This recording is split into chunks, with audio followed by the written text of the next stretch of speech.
aset itu adalah sesuatu yang bisa dimiliki secara pribadi. Kalau akses adalah sesuatu kesempatan yang bisa dimanfaatkan secara bersama-sama.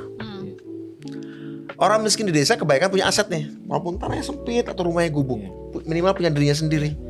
Tapi akses pengetahuannya, akses teknologinya, akses infrastrukturnya kurang. Kalau di kota orang miskinnya banyak akses jalan mulus, akses internet, akses sekolah bagus, akses listrik. Tapi aset tanahnya nggak punya tanah, nggak punya rumah, kontrak. Sama seperti uang, akses pun hanya mau datang pada orang yang sudah punya akses. Aset pun hanya datang pada orang yang sudah punya aset. Akses hanya datang pada orang yang sudah punya aset. Aset hanya datang pada orang yang sudah punya akses. Jadi uang pun hanya datang pada orang yang sudah punya aset. Atau uang mau datang hanya pada orang yang sudah punya akses.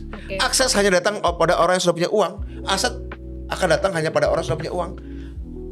Kalau kayak gitu, ini kan lingkaran setan. Itu ada yang bilang kan, yang kaya makin kaya, yang miskin makin miskin. Nah, itu kira-kira bahasa sederhananya. Pak Prabowo ingin putus ini.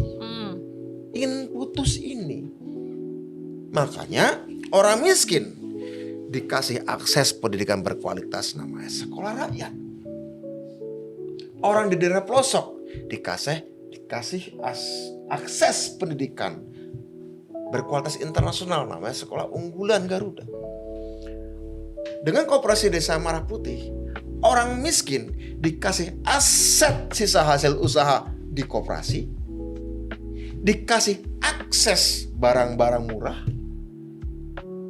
Orang miskin di bawah pemerintahan Pak Prabowo dikasih akses cek kesehatan gratis saat anaknya ulang tahun.